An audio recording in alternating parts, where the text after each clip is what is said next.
who haven't met in this whirlwind. I'm Alex Tarquinio, chairwoman of the Deadline Club and a national board member of SPJ. And today will be memorable, for we're going to induct 6 iconic New York journalists into our Hall of Fame. But first, a bit about our organization. Please welcome Deadline Club President Peter Sagan.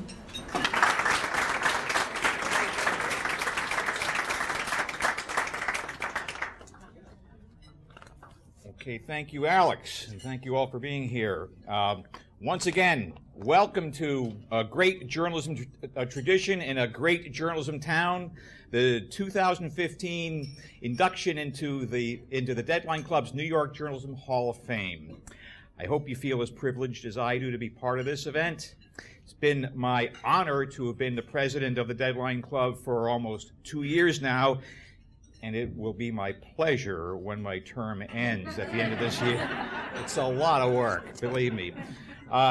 In my day job, I am the president of the News Guild of New York, the union for news professionals right here in America's media capital. Thank you. Oh, we got a few members here. Okay. Let me tell you a little bit about the Deadline Club. We are the New York City chapter of the Society of Professional Journalists, and this year we are 90 years old, which makes us a couple of years older than Sardi's. Our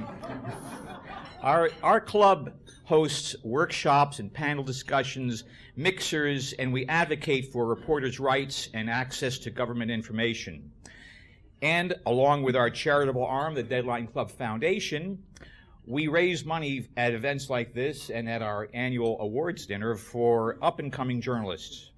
You can find us on the web, on Facebook, and on Twitter. We're based at the Salmagundi Arts Club on Fifth Avenue in the Village. All Deadline Club members have full privileges at Salmagundi, and that includes the dining privileges as well. If you're not already a member, we'd love to have you. You can join the club at our website, which is deadlineclub.org, or if you check your program, there's a special offer if you see the folks out at the registration desk. Our honorees today will join nearly 100 other great journalists in our New York Journalism Hall of Fame. Among them, Haywood Bruin. He was a member of the famed Algonquin Roundtable and the lesser-known Cheese Club of newspaper men and press agents who lunched regularly right here at the Sardi's in the 1930s. Haywood Bruin, of course, is also known as one of the main founders 82 years ago of what was then called the Newspaper Guild. Our ceremony today was made possible in part through the support of 5 sponsors, and I want to mention them and thank them.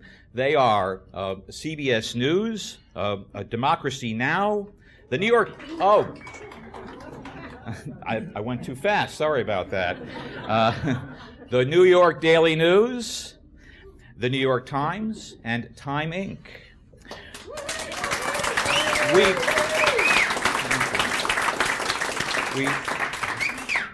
We very much appreciate your support. I hope you enjoy the events. I hope you enjoy the ceremony today. And now, once again, here's Alex to guide you through the program.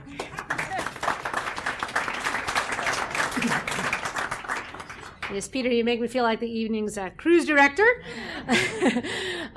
We also are lucky enough to have the president of our parent organization with us today. Please welcome SPJ President Paul Fletcher.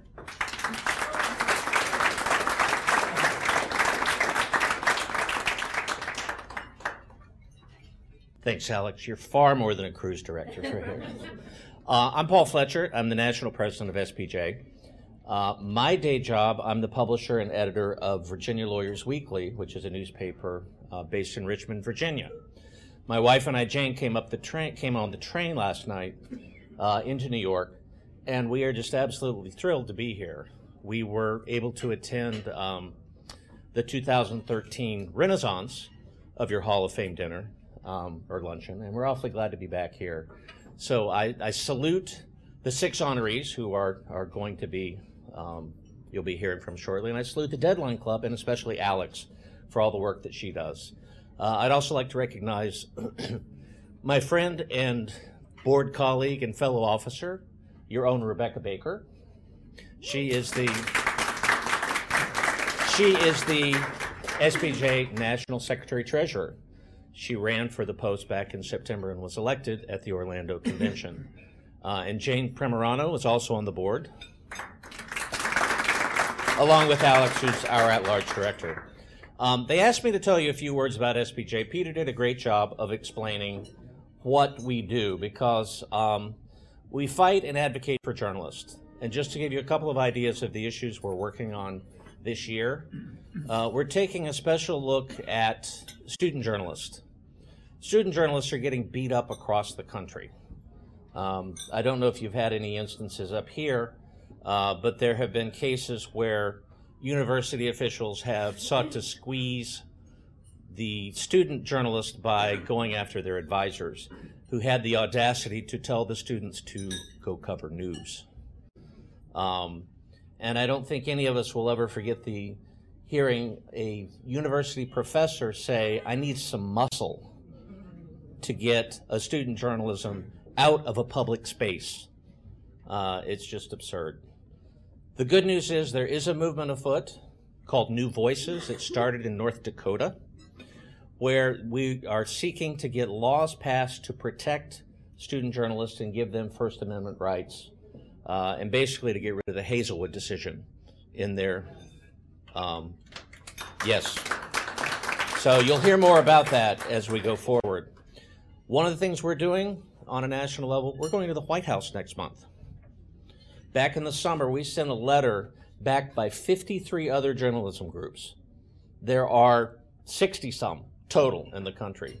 And we're able to put together a coalition of 53 of them complaining about practices by public information officers and control of information. It's especially bad in D.C. It's bad everywhere. I know it's bad in Richmond. We run into it frequently. So we're going to the White House to have a meeting with Press Secretary Josh Earnest. So hopefully we'll have some good news to report after that. And the last thing I'll mention, because I know we are running a little behind, next year is the 50th anniversary of the Federal Freedom of Information Act. LBJ signed the act on July 4, 1966. And so you'll be hearing more about that. We're going to seek to make some of the changes. FOIA has been getting beaten up too. So that's one of the things that we will be fighting for. And as they said, Peter said earlier, if you're not a member, we'd love to have you. So please enjoy the dinner. Again, to the 6 honorees, congratulations. And to the Deadline Club, and Alex, well done. Thank you.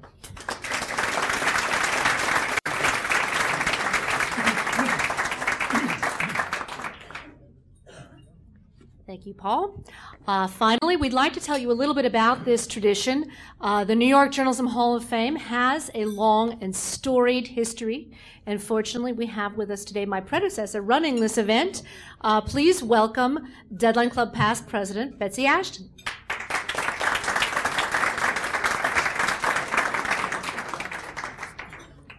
Thank you, Alex. It's great to see all of you here today, and it's a fun event.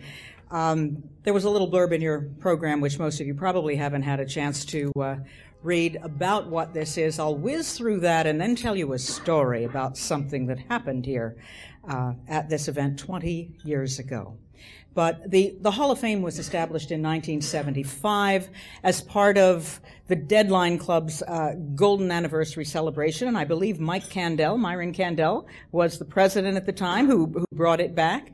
The club had been founded in 1925 by former members of the Sigma Delta Chi fraternity, which was the predecessor of SPJ, the thing that all of the college newspaper editors belonged to. They were all men then.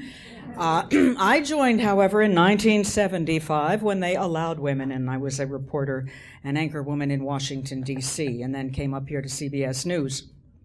But anyway, from the beginning, this was conceived, the Hall of Fame, as a Lifetime Achievement Award recognizing reporters, writers, correspondents, editors, publishers, and media executives whose work made a significant contribution to American journalism.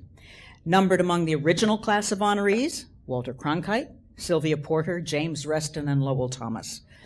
More recent honorees have included Cindy Adams, Jimmy Breslin, Braden Carter, Pete Hamill, Bob Herbert, Carol Loomis, Bill Moyers, Norman Pearlstein, Mike Wallace, Barbara Walters, and Gloria Steinem, just to name a few of the many talented honorees. Now, this is always a fun event, and it's inspiring because we hear the thoughts of those whose work we all admire and have admired for a long time. Sometimes it even has drama. Never was there more than 20 years ago. Yes, I was chair of the event. It was November 9th, 1995, when Mike Wallace and Barbara Walters were among those inducted here at Sardi's in this room. Now, it was lunchtime. I'm chair of the event. No Mike Wallace. He had confirmed early that morning that he was going to be here, and his wife Mary was sitting right over there in that table. And remember Mary Yates? I had known her from Washington. That was a good sign, but he was nowhere to be seen, and I kept looking at Mary. He's coming. Okay, fine, but where? It's time to sit down. Barbara Walters, meanwhile, is fussing mightily. Barbara comes to me. Where's Mike? I want to sit next to Mike. If Mike's not here, I'm not sitting at the head table. I'm going to sit right over there with my ABC crew. I don't know where Mike is. He said he was coming. We really need to sit down, Barbara, and get this lunch started because, it's a work day. People have to get out of here. So she goes over and sits with the ABC crew. I tell the guys, please serve lunch. We've got to get going. And still no Mike. I am going, what on earth are we going to do? So lunch is finished. Dessert has been served. I can't wait any longer. I stand up and I start to introduce things. And just at that moment, Mike Wallace comes storming in over there. Behind him, Don Hewitt. They looked like they could have broken through the wall. And they come into this room, and I'm glad to see you guys, but what is it? Really upset. They looked like they could spit blood. And I said, what has happened? So I put Mike on first, decided let's deal with this. And what happened that day was a significant day in the history of journalism. CBS that morning had told Mike and Don that they had to hold a big story. It was the first time ever they could not air a blockbuster interview that they had taped. This had never, ever, ever, ever happened. I was at CBS News. This CBS 60 Minutes was God. Don Hewitt was God. You didn't tell Don Hewitt that he couldn't run a story. Well, in this case, CBS, they had spent the last 3 hours prior to their coming here screaming at the CBS lawyers who caved to the tobacco industry. Fearing a lawsuit that the lawyers said could bring down CBS, the lawyers had ordered Mike and Don not to run an interview they'd gathered in a months-long investigative report on the tobacco industry. That man in the interview was Jeffrey Wigand. He was, remember this, the vice president of research and development at Brown & Williamson Tobacco Company, who had told Mike on camera that he and his staff had been ordered to find ways to deliver more of an addictive drug named nicotine and a possible carcinogen named coumarin into cigarettes. And that the corporate executives knew of these dangers, despite sworn testimony in front of Congress that was to the contrary, and that they had instructed Wigand's labs to find ways to deliver more of these drugs into cigarettes. Talk about a story. What a source, and what a whistleblower. And on that day, in 1995, CBS was scared to run it. Well, Mike told that story right here at this podium for the first time in this room, and it was a blockbuster.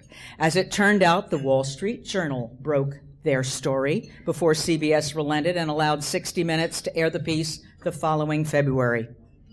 Now, you may all remember in 1999 a movie called The Insider was made, and Russell Crowe played Wigand, and the tobacco industry ultimately had to eat their words, and the rest, as they say, is history. But that was a sad day for 60 Minutes.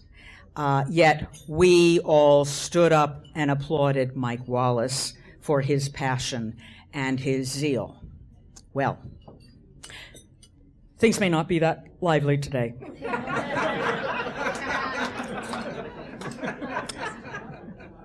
I think all 6 of the honorees are here. All 6 have arrived.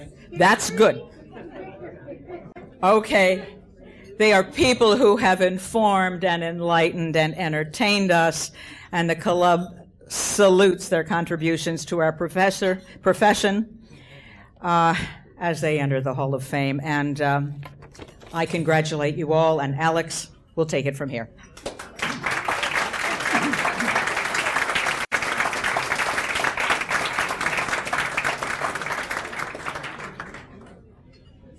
Yes, Betsy, I don't know if we'll have as much drama today, but I believe we'll still have plenty of passion.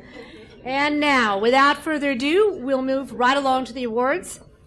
Lesley Stahl is commencing her 25th season as a correspondent for CBS's 60 Minutes, where her work has included political scoops and insightful foreign reporting, while garnering 11 Emmy Awards. Stahl joined CBS News in the Washington Bureau in 1972 in the midst of the Watergate coverage, going on to serve as White House correspondent, the first woman to hold that job. She was a moderator of CBS's Face the Nation, interviewing such newsmakers as George H.W. Bush, Margaret Thatcher, Boris Yeltsin, and Yasser Arafat. She is the author of a memoir, Reporting Live. Lesley Stahl has won numerous awards, including RTDNA's 2015 Paul White Award for Lifetime Achievement. Please welcome Lesley Stahl.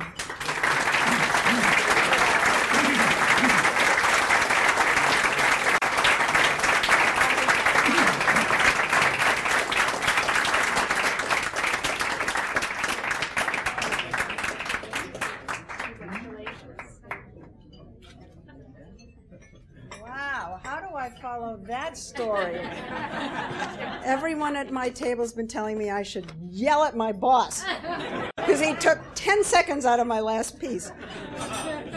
Wow, what a story.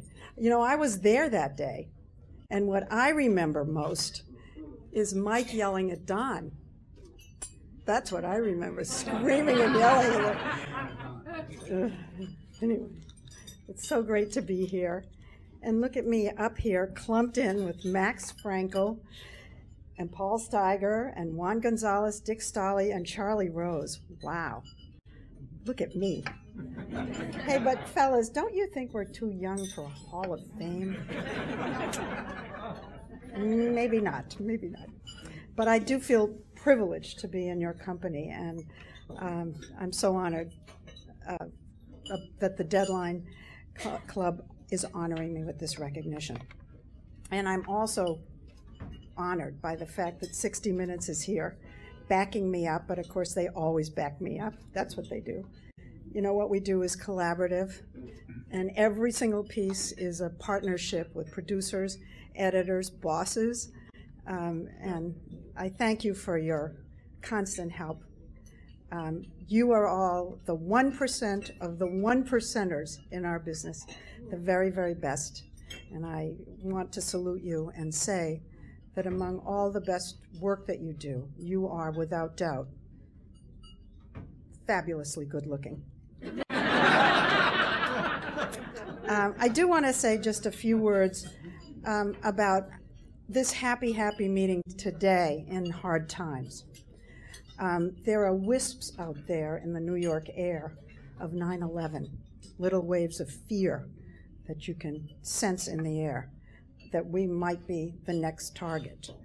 And of course, we cannot let the bastards terrorize us, because that's what this is all about.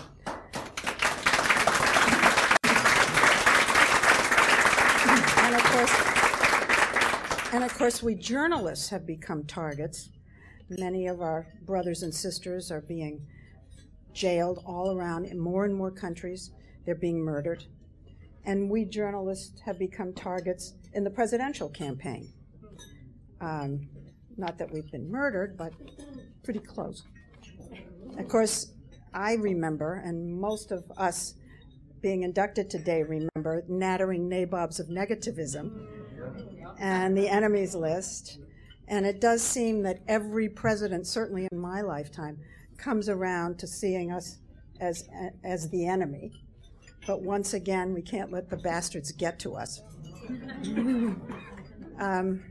But I know the public would probably laugh at me, but we all know that we maintain that what we do has an idealistic purpose, that we really are here to fulfill our mission as the Fourth Estate, to shine a light, to hold their feet to the fire, to cleanse the system.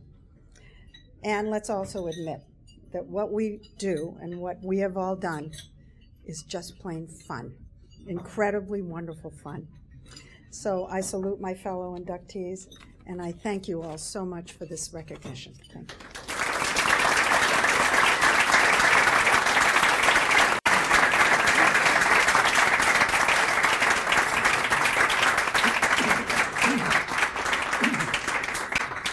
Thank you. Thank you. Max Frankel had an illustrious 50-year career with the New York Times, rising from college correspondent to ultimately become the executive editor from 1986 to 1994. Along the way, he reported from such Cold War hotspots as Moscow, Hungary, and Cuba, before holding many of the top editing posts of the newspaper. He was the Washington bureau chief in 1971 when the Times published the Pentagon Papers. In 1973, he won the Pulitzer Prize for coverage of Richard Nixon's trip to China. He is the author of a memoir, The Times of My Life and My Life with the Times, and High Noon in the Cold War, Kennedy, Khrushchev, and the Cuban Missile Crisis. Please welcome Max Frankel.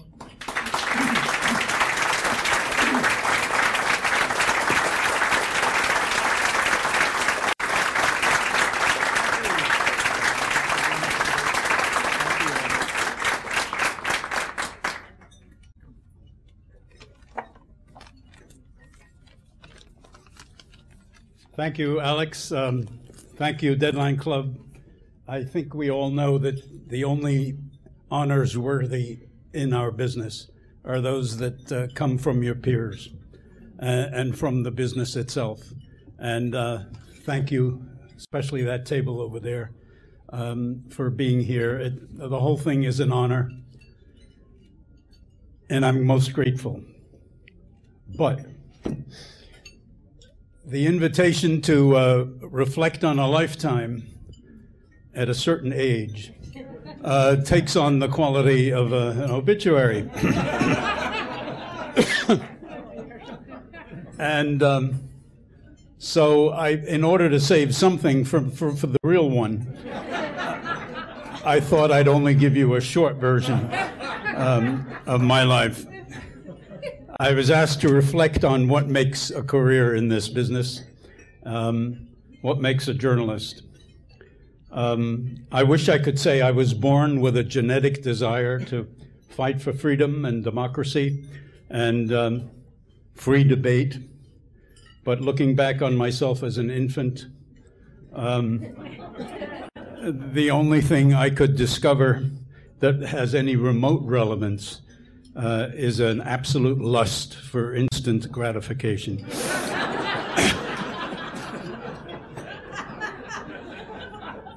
Beyond that, actually, I couldn't yet read when I became a subject and citizen of Adolf Hitler back in Germany. And I had very little taste of freedom for the first 10 years of my life. Family got kicked around Europe rather bitterly and annoyingly, but at least my mother and I finally made it to this country when I was 10 years old in 1940, sort of the last boat out. We settled in the Heights, in Washington Heights, among a lot of refugees.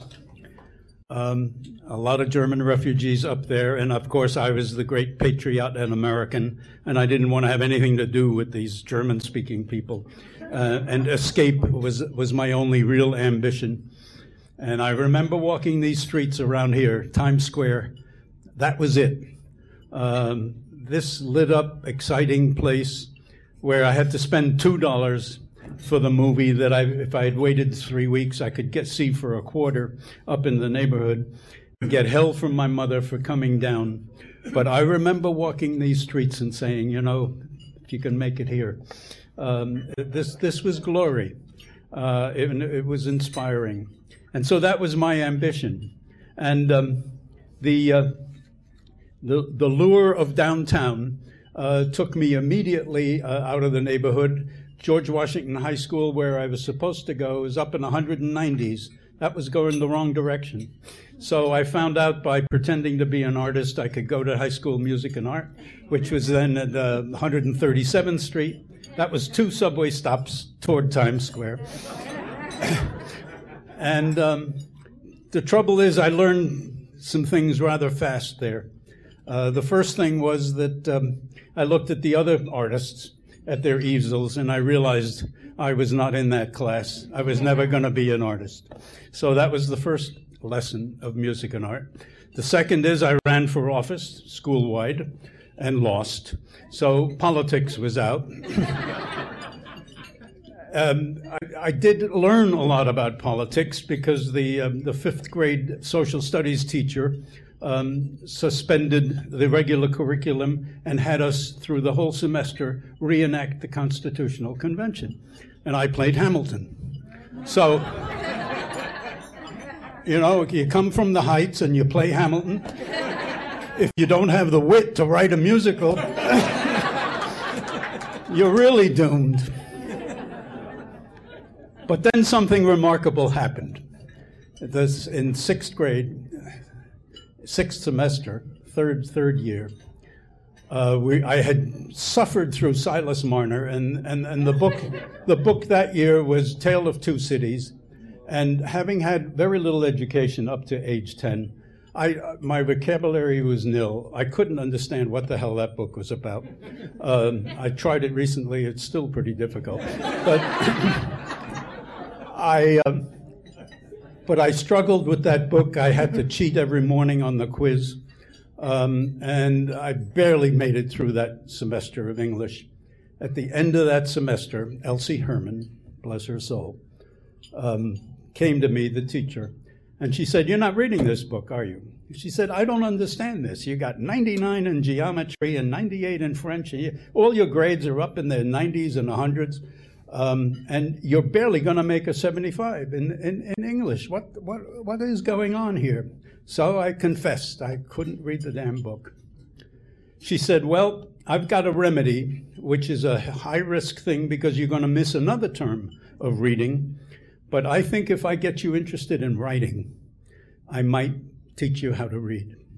And I happened to run the journalism class next term. And we put out the school paper, and you have to have an 85 in English to get into that class, but I'll make an exception, and I want you in that class. Well, she's got me started in that class on reading the New Yorker, copying their profiles, writing feature stories in the manner of the New Yorker, building our vocabulary. By the end of that term, she made me editor of the paper. I was sneaking out of all other classes to go work on the newspaper. And it's not until quite recently that I realized, of course, what she practiced on me was we now call affirmative action.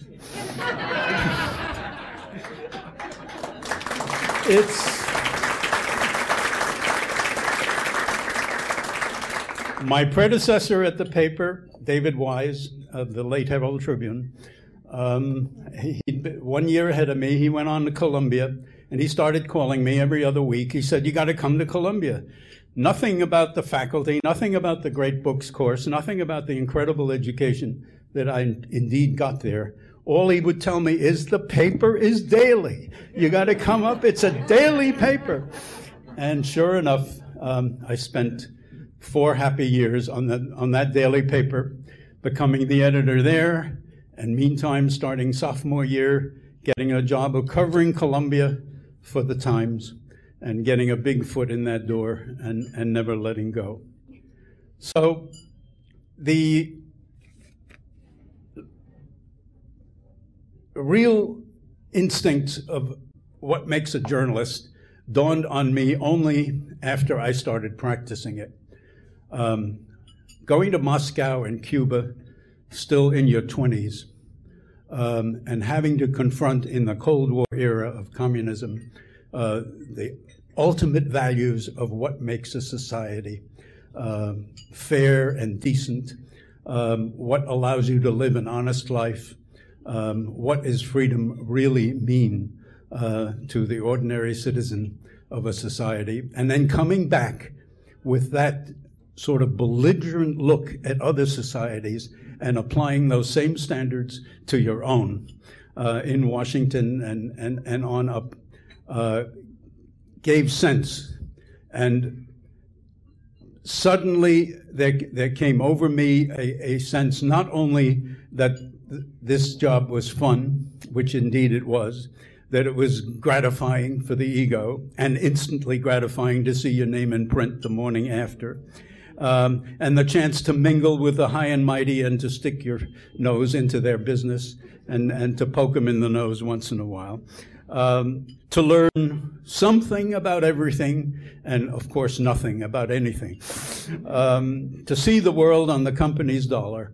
All of those were the attractions, but cumulatively, the highest value that you discover is that what makes a valuable society is self-correction, the discovery of error, and the chance to improve upon what we all as humans do wrong.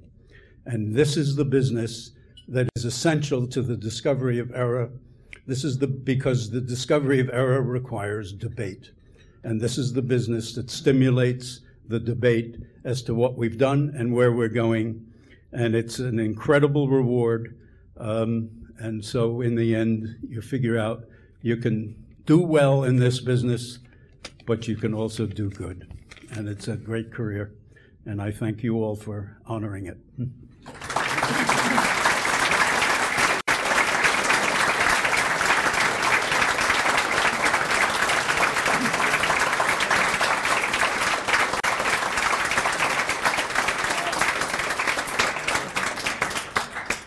Thank you.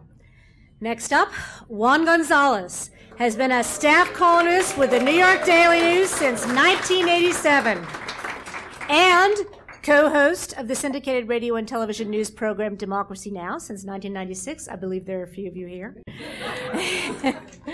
His books include Harvest of Empire, A History of Latinos in America, News for All the People, The Epic Story of Race in the American Media, and Fallout, The Environmental Consequences of the Wall Street Journal, wait a minute. I'm trying to get my pages here. Actually, we're nearby there, but no. Let me try that one again. Fallout, The Environmental Consequences of the World Trade Center Collapse. Gonzalez has received 2 George Polk Awards for commentary and has been named to the Hall of Fame of the National Association of Hispanic Journalists. Please welcome Juan Gonzalez.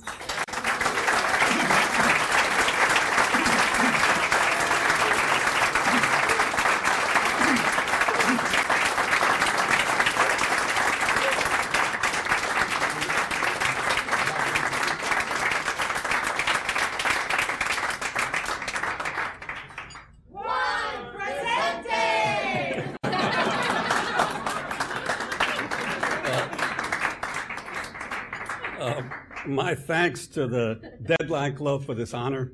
It's still hard to believe you consider my writing and reporting worthy of being recognized next to the amazing figures you've previously inducted into the Hall of Fame and beside this extraordinary group of my fellow nominees this year.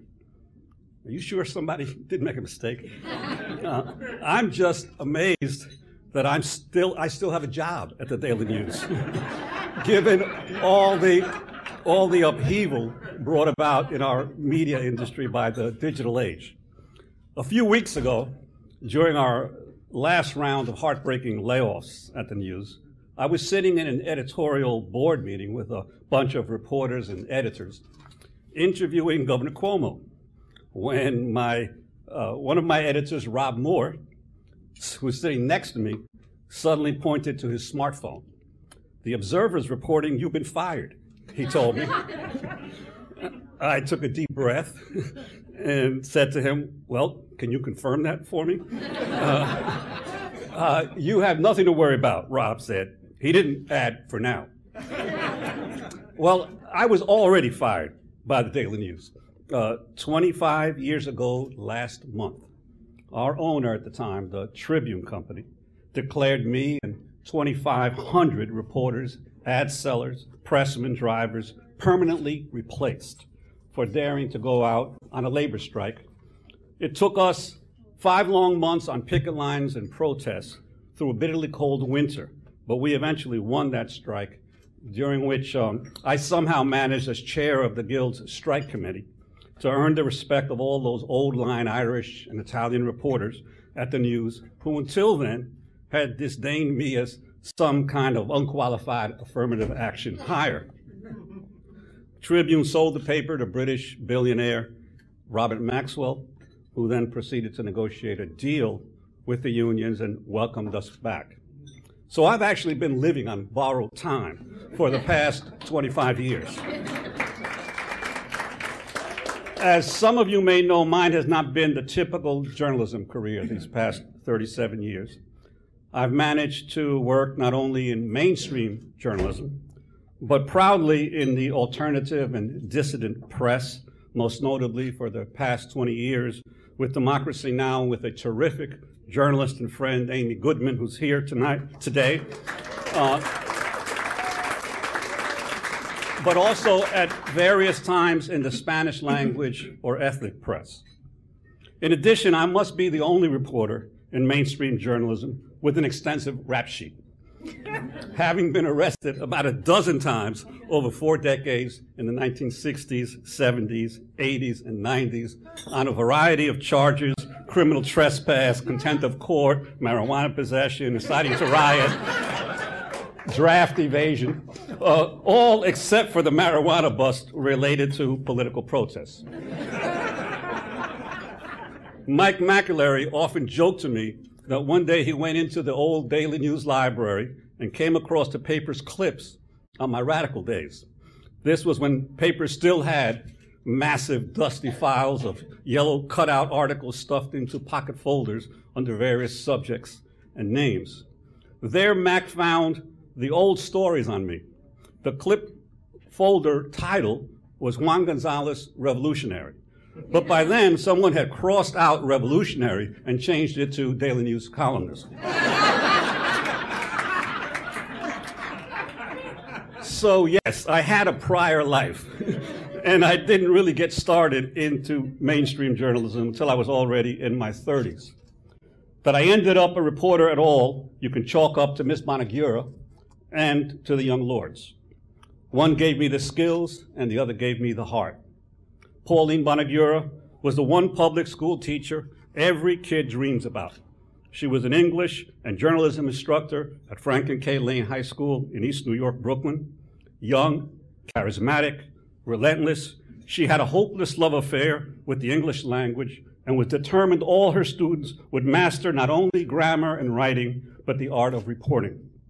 The number of fine journalists she produced is remarkable. David Vidal, who for years was a foreign correspondent for the Times, Steve Handelman, who worked for decades at the Toronto Star, Carol Carmichael, who was an editor at the Seattle Times, Janet McMillan, a reporter at the Philadelphia Inquirer for many years. All of us were Bonagura's students. She plucked me, a shy kid from a working-class Puerto Rican family in the Cypress Hills projects of East New York, and chose me to be the editor of her paper, The Lane Reporter, that paper that almost every year won the Columbia Scholastic Journalism Prize. And that probably had a lot to do with my eventually getting into Columbia on a full scholarship. And it was there that I first became acquainted with dissident views and social protests and ended up in SDS and the Columbia Student Strike of 1968. Then came the Young Lords. Jimmy Breslin once wrote that the Lords produced more good journalists than Columbia J School. The Lords were a loud, brash, radical, and talented group of Puerto Ricans.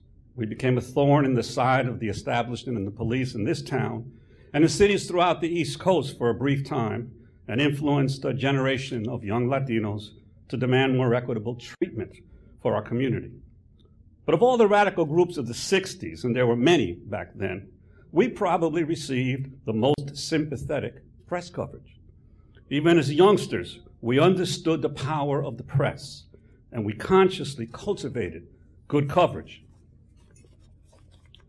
We were helped by the first brilliant crop of young Black and Latino reporters in the city's media, to whom we fed exclusives, and who in turn repaid us with more all-around and sound coverage.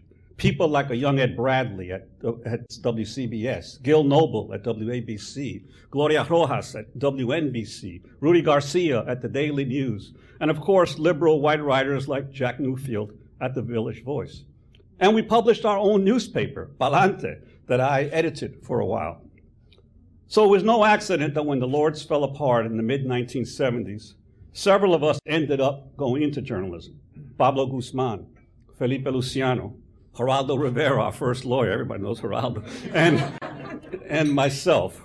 Or that when we landed there, we were all drawn to uncovering injustices and digging deeper than some journalists were accustomed to. My first job at the Philadelphia Daily News in 1978, I became friendly with Pete Dexter, one of the paper's big-name columnists. "So what's it like to write a column?" I asked Pete one day. "It sure beats working for a living," he told me. I quickly became hooked on the idea of becoming a columnist. And so what I've been doing the last 27 years or so, I think 27, 28 years now at the Daily News, well, I had to figure out what I wanted to do as a columnist when I came here. And I decided that in a city brimming with extraordinary veteran newspaper columnists, Jimmy Breslin, Mary Kempton, Pete Hamill, Russell Baker, Sidney Schamberg, and awash with so many able young writers, I figured my modest contribution would be a voice from another part of New York, not writing about outcast neighborhoods, but from them, not simply to entertain, but to change, not after the fact, but before it, when coverage could still make a difference. In daily newspaper writing, time becomes both an enemy and an ally. What you lose in the chance to chisel and refine for the relative few, you gain in the opportunity to influence and energize the many. I have tried to use as many of my columns as possible to probe the injustices visited upon the powerless. Yes, the rich and the famous are also victims on occasion. But they have so many politicians, lobbyists, lawyers, gossip columnists, even editorial writers ready to jump to their defense that they'll always do fine without my help. I prefer the desperate unknown reader who comes to me because he or she has gone everywhere else and no one will listen. More often than not, I come across unexpected gems, human beings whose tragedies illuminate the landscape and whose courage hopefully inspires the reader to believe that there is indeed some greater good served by a free press than just chronicling or influencing the oustering of one group of politicians by another. So by giving me this award, and the first Latino journalist, I think, to be so honored by the Deadline Club, I assume you have looked beyond my rap sheet, beyond my rabble-rousing days, and determined that I did indeed add something of value to this great city, while not working for a living all these years. Thank you.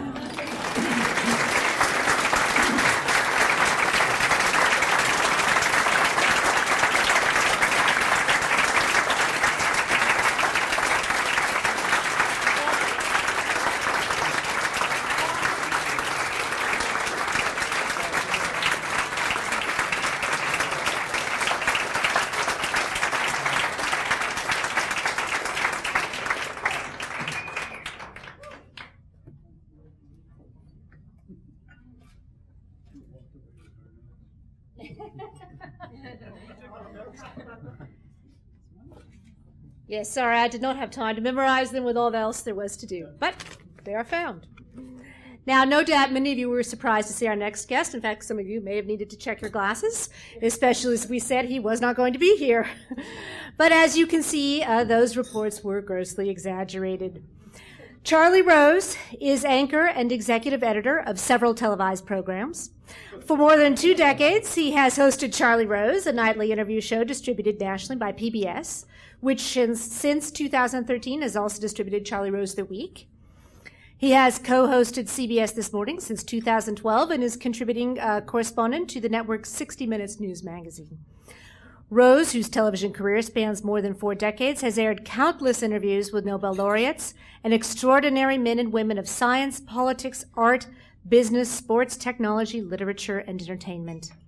He is the recipient of the Légion d'honneur, numerous awards from the scientific and journalistic communities, including 4 Emmys and many honorary degrees.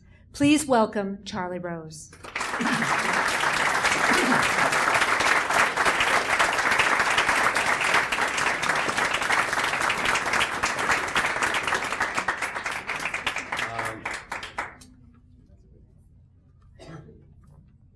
First of all, I am proud to be here. I thought I was going to be on assignment, and I didn't have to be. I'm humbled to stand here and listen to the stories of the people who are honored today. Lesley and Max and Juan and Paul and Richard. I'm humbled and proud to be in this field that we all share, this great love affair with news and ideas, curiosity, stories. I think of the people that have played a role in my life who are on that list. When I went to 60 Minutes, at the gracious invitation of Jeff Steiger, the first person to write me a letter, handwritten, was Mike Wallace, to say, I'm proud you're here and you belong here. Ed Bradley, who I admired so much for the stories that he did that went beyond politics into understanding the people who contribute so much to our culture.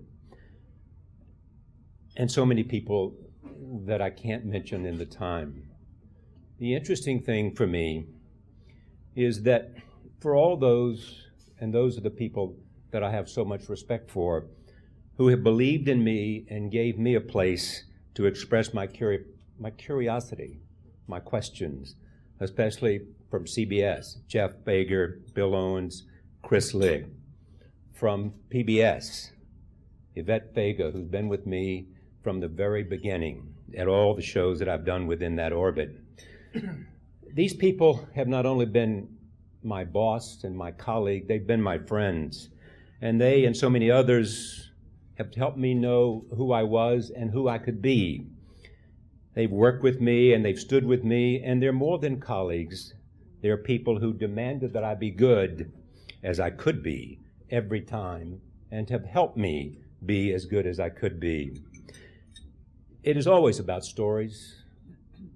Every session you have at 60 Minutes, reviewing what you have brought to the table, is about the story and the narrative and how you tell those stories.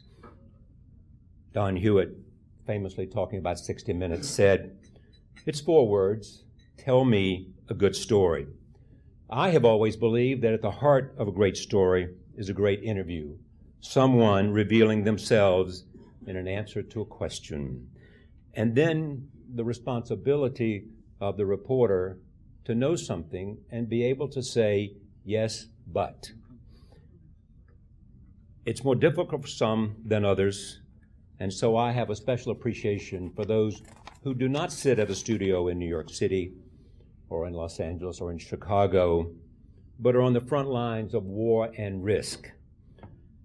It seems increasingly so that that is a fact of life for those in so many places. Even if it's not war, it is about what they write and what they publish and what they broadcast in places around the world. For me, to receive this honor is to remember that journalism can be one hell of a life. Listening to the stories of Juan and Max and listening to Lesley, knowing her not only when she was reporting during the years of Watergate and was the person that I so admired at Face the Nation, is to know how many great lives there are and what a great life it is to be able to be a reporter, to be a producer, to be a writer. It's a hell of a life. It's a journey that begins every morning with questions based on what you read and what you know, and how much we want to used to pick up the phone and now write an email or send a text and say to our friends, could you believe this? Have you seen this? Or to call up Jeff and say, you know, I want this story. Frequently with me, I found out that Lesley called 10 minutes before. And my CBS colleagues. But the reading that you do ends with more questions, and often the best question is the simplest and the shortest. That's one of the things that I have learned. But I've also learned that how we express ourselves and all that we know, the ability to understand and to write. I cannot pay enough credit to the people that I have known who've been able to write. My fellow North Carolinian Charlie Perrault used to say that when we see a writer in the halls of CBS, we stand up and salute. And they do, and they still do. I've often said that a picture is worth 1,000 words. Yes, I understand that. And certainly those of us in the visual medium understand that. But a word can define 1,000 pictures. One word, one expression, one sentence, one paragraph can help us understand what 1,000 pictures have expressed to us. If my archive of engagement for 40 years means anything at all, it is that questions are central to a free society and the last best hope for the future. And now is the time more than ever for us, in the times that we live in, to believe in that and to be as bold and as courageous as we can be. I thank you for this honor, and for those who work with me and for me and who I work for. This is a credit for them. And it also, I think of all the people who I work with who deserve these honors much more than I do. I picked up a few in the last several years, and I think it's because people think I'm burning the flame at both ends, and they want to say something to me before the flames meet. If that happens to me, you will know that I will die with a smile on my face, because I have lived and worked among people who do God's work, who do things that they love, and they come with a spirit of high ambition, but also of great collaboration. This is a deep honor for me. Thank you so much.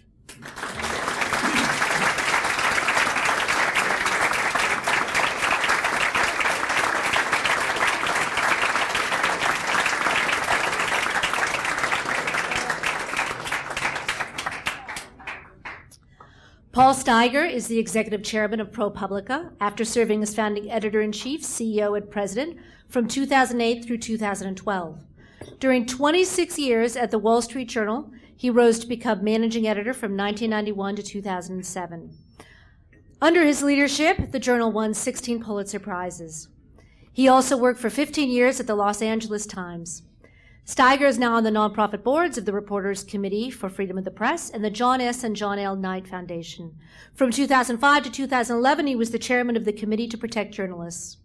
Honors include the Gerald Loeb Award for Lifetime Achievement and awards from universities including Columbia, Harvard, Missouri, Kansas, Brandeis, and Arizona. Please welcome Paul Steiger.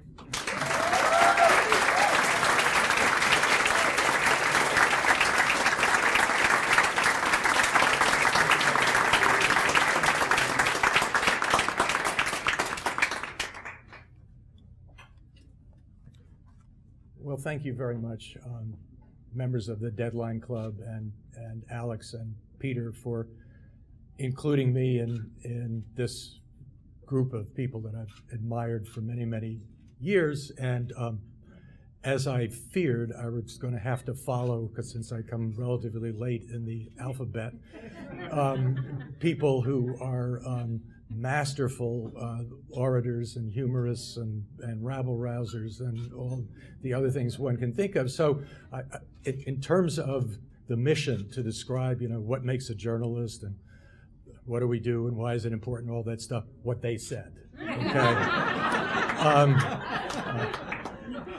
I'm a Bronx native, grew up in the suburbs of Connecticut and New Jersey. I got into business journalism because when I got out of college, I wanted to move to San Francisco. and the Wall Street Journal was the only organization that would give me a job. So I drove across the country in a little red Volkswagen Bug before they learned software techniques, and I got started. But after a couple of years, where in addition to writing about business, you got to write about, I wrote about the new governor of California, a guy named Reagan.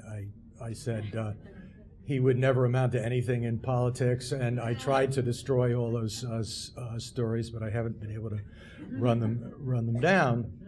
But I found that covering business and finance and economics has its excitements and drama, and particularly as the years have gone on, it gets downright terrifying sometimes.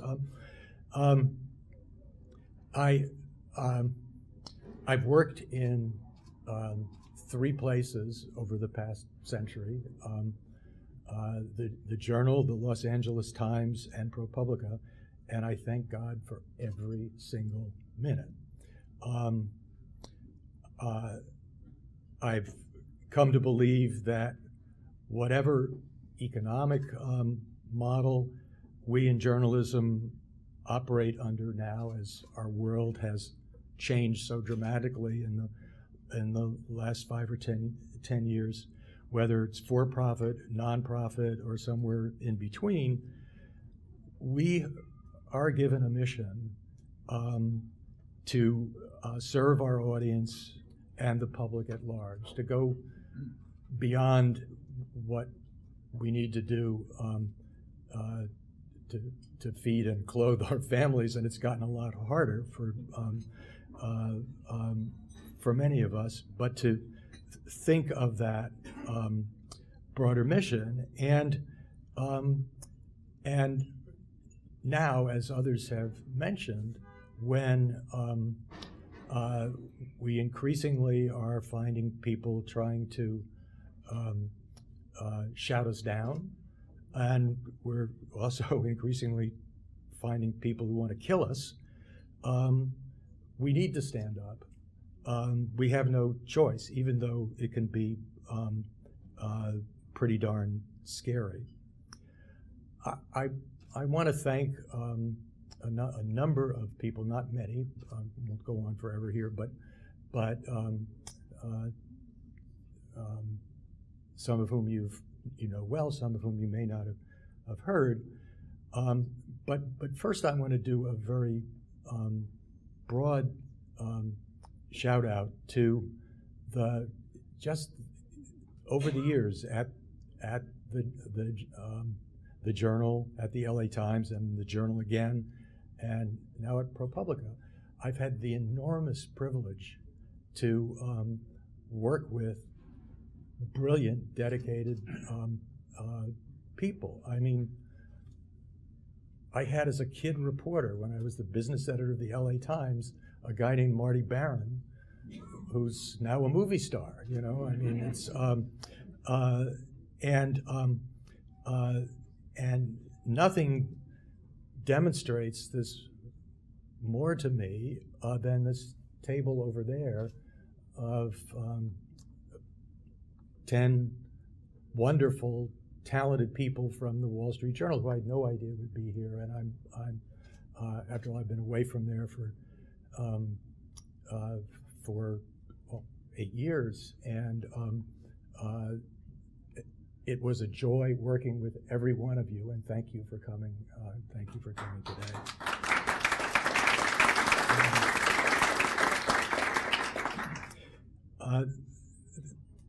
The first person I'd mention, I doubt more than 1 or 2 people here remember him, but I remember him so well. He was a great journalist, a guy named John Lawrence.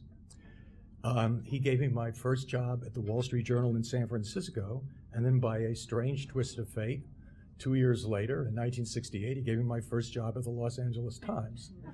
And I spent 15 years at the Los Angeles Times in LA and Washington, and then back in LA as the business editor. And then Norm Pearlstein, who most of you know, I think, He stood here a year ago, right? He brought me back to the journal in 1983, and he taught me all kinds of things about leadership.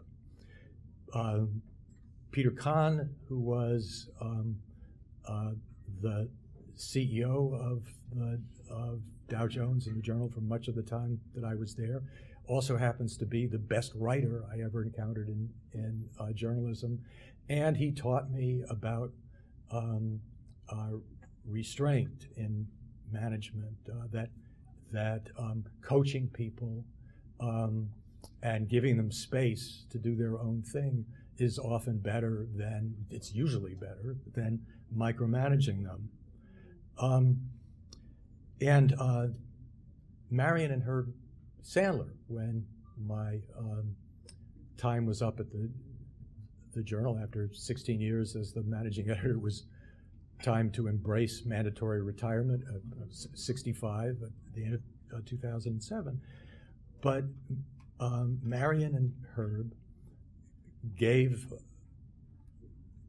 group of us the opportunity to start ProPublica, which has been an absolute joy to have a role in very, very late in life. And Marion has, alas, died, but Herb is still very active. He does not get involved in the journalism. That was part of the deal. The funders do not get involved in the journalism at ProPublica.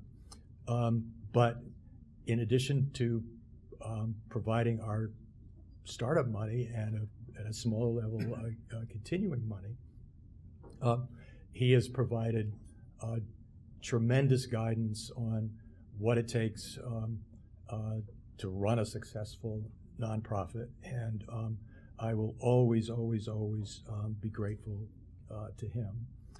And then two people who were with me at the beginning at ProPublica and have since the end of 2012 have taken it over and are running it way better than I could. And one of them is here, Dick Toffel, who I worked with for many years at the Wall Street Journal as well, and he's the single smartest person I've ever met in journalism and in most other places too. But they have, Dick and Steve, with the help of Robin Fields, their managing editor, and numerous other people, carried ProPublica on to something that thrills me every day. And I also see here a guy named Barney Collane, who I've known since 1967 as first colleague, then competitor, then colleague again, and always a friend, and from whom I have learned millions of things about journalism and about character. And finally, I'm going to abuse my opportunity here because I can't remember when I've done this, but I'd like to single out Wendy Brandis over there.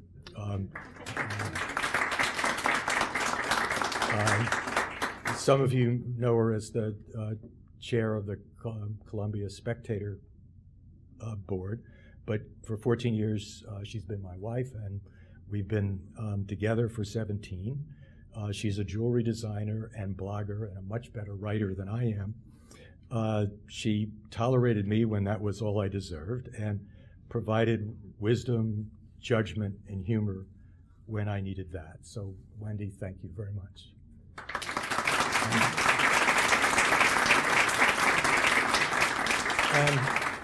And thank all of you. It's an honor to be before this group. It's an honor to be one of the six. And again, this is a lovely day for me. Thank you.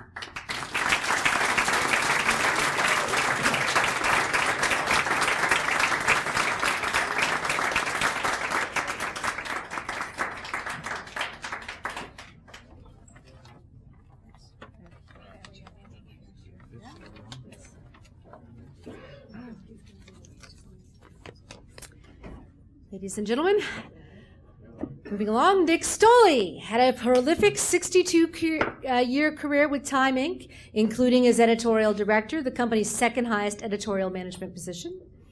He worked for 19 years at the weekly Life magazine, serving as bureau chief in Atlanta, Los Angeles, Washington, D.C., and Paris, before becoming the assistant managing editor. He was the editor of Life in the early 1980s, after it had become a monthly.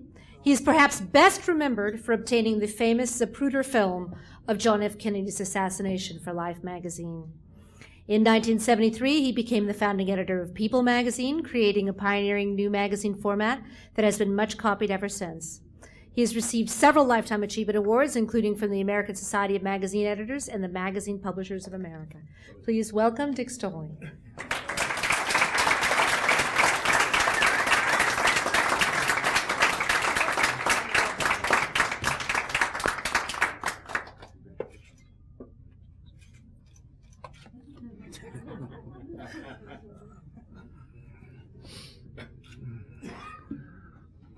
Thank you to the Deadline Club, to my colleagues at Time Incorporated here, and to Norm Pearlstein also, our Chief Content Officer, who nominated me for this honor. Norm would be here, but he is out of the country. All journalists write their own obituaries. Max.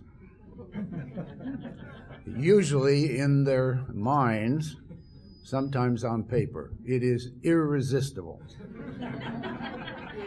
We spend our lives reporting on and writing about interesting people. How could we not do the same for ourselves? In the end, so to speak, somebody else, of course, writes the actual obits. So I thought I would take advantage of this august event to drop a few hints to the author who's going to be assigned to me.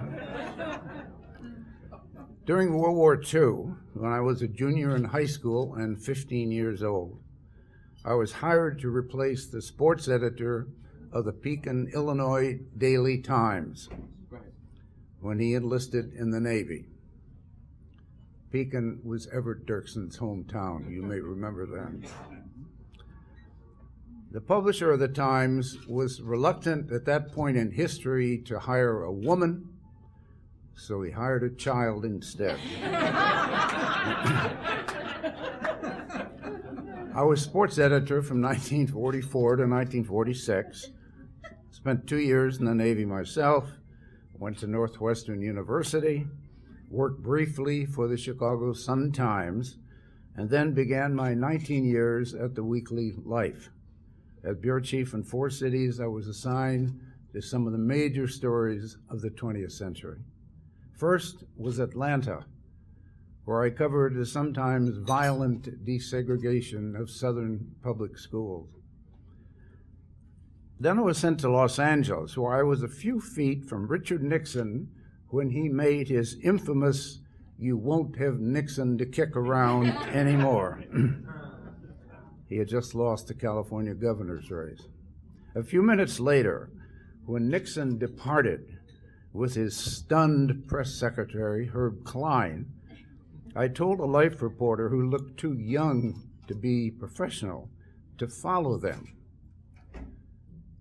He overheard Nixon tell Klein, "I know you disagree, Herb, but I gave it to them right in the ass, and that's where they deserved it."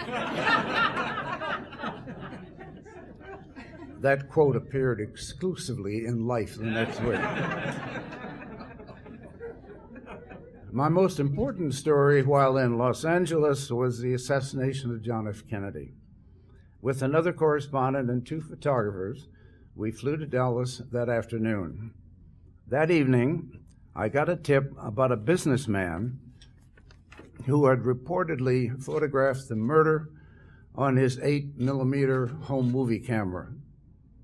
And by noon the next day, Life had this Zapruder film. That experience has followed me relentlessly ever since. As you know, there are many conspiracy theories about the assassination, and I am accused by name of being personally involved in the crime in at least 2 of those conspiracies. I hope my obituary writer will note that after considerable research, I am thoroughly convinced there are important unanswered questions about November 2nd, 1963, yes. But I am thoroughly convinced that the president was killed by one troubled young man acting alone. Next, I was sent to Washington, where I covered President Lyndon Johnson for 4 years, including 2 trips to Vietnam. He is probably the most fascinating and perplexing and maybe even tragic public servant I have ever known. And finally, I went to Paris to cover Europe and the Middle East, where my most vivid memory is surviving an Egyptian mortar attack while in combat with the Israeli army in the Sinai Desert. One word about being a Parisian for 3 years. French lives matter.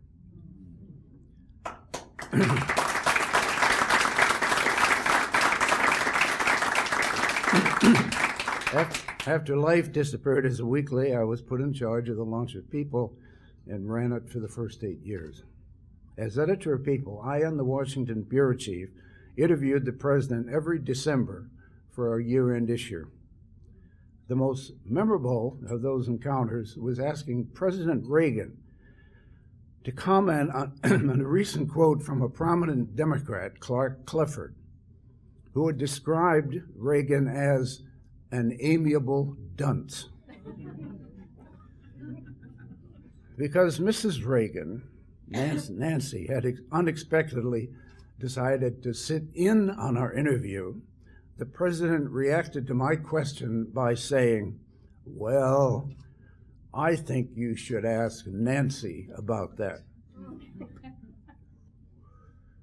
She was red-faced and furious and finally sputtered, "Mr. Clifford obviously does not know my husband well."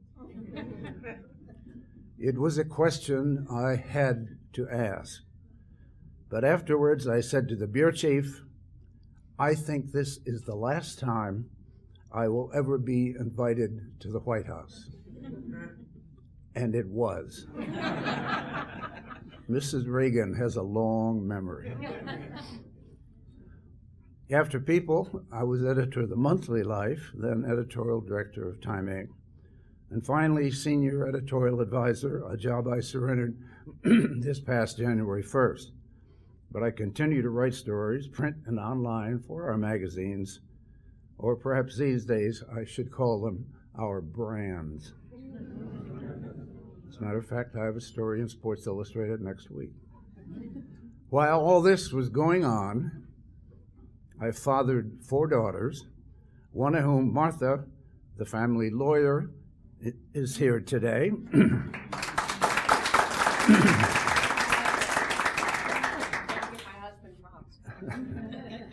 4 daughters. I ran 4 marathons, edited 3 photographic histories of the 20th century, excuse me, and spent 1 year as executive producer of Extra, a Time Inc. Warner Brothers daily television show. And now I am here and deeply honored to be among this distinguished group. As a journalist for 71 years, I ponder how things have changed but also how they have not and should not. I found a line once in T.S. Eliot's epic poem, Four Quartets, that seemed to exemplify our constant search, yours and mine, for knowledge and understanding and truth, things that should never change. The line goes, "We shall not cease from exploration, and the end of all our exploring will be to arrive where we started and know the place for the first time." Here's to exploration. Please do not cease. Thank you.